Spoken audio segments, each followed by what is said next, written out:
जी नमोस्तु महाराज जी नमोस्तु।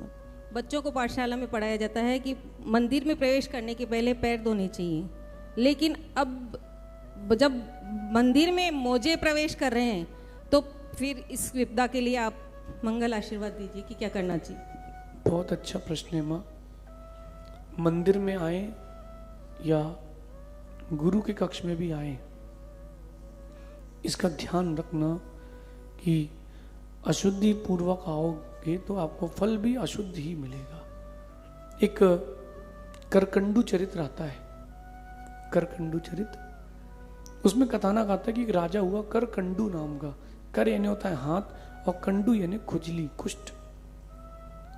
वो राजा मुनिराज से पूछता है कि महाराज ऐसा मैंने क्या पुण्य किया कि मैं राजा बना, लेकिन मैंने ऐसा कौन सा पाप कर लिया कि मेरे दोनों हाथों में और पैरों के पंजों में कुष्ठ है, खुजली बनी ही रहती है।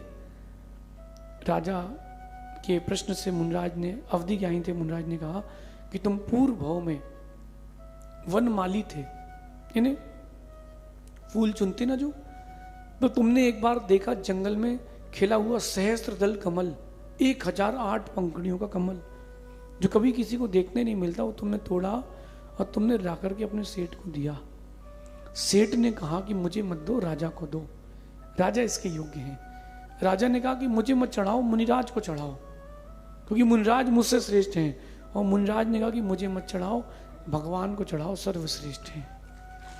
और तुमने वो कमल, सहस्त्रदल कमल ले जाकर के भगवान के चरणों में अर्पित कर दिया। उसके फल स्वरूप तुम आज देश के राजा बने हो। लेकिन तुम भूल गए थे जल्दी जल्दी में कि हाथ और पैर भी धोना है। उसके प्रभाव से तुम्हारे हाथ पैर में कुष्ठ हुआ है। जो लोग मंदिर में मोजे पहन के आते हैं, महाराजों के पास भी आ जाते हैं, आजकल तो सोले के मोजे भी हो गए हैं, लोग चौके में पहन के भी जाते हैं। देखिए, आपकी क्रिया आपको अशुद्धता के साथ आप कर रहे हो, फल पूरा नहीं देगी। फल तो मिलेगा, लेकिन जैसे करकंडू को मिला था वैसा फल मिलेगा। पूर्णता चाहते हो, शुद्धि के साथ प्रवेश करना चाहिए। पहले के लोग मंदिर की पानी की व्यवस्था नहीं देखते थे, पहले के लोग अपने घर से पानी लेके जाते थे।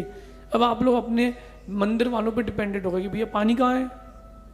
मुझे तो कई बार आश्चर्य होता है कि हमारे चौके के बाहर एक बाल्टी रखी होती है, 300 लोग पानी में उसमें पैर कैसे धो लेते हैं। अगर पैर डोब डोब के भी जाएंगे तो भी खत्म हो जाएगा। फिर भी भगवान जाने लोग चमत्कार हो जाता है, कहाँ से पानी लाते हैं। अशुद्धि में अगर आहार भी दे रहे हैं तो कुभोग भूमि मिलेगी। आपको शुद्धि के साथ दी हुई क्रिया ही फलवती होती है। पाप से डरें और पुण्य की क्रिया की सही विधि समझें, ऐसा समझिए।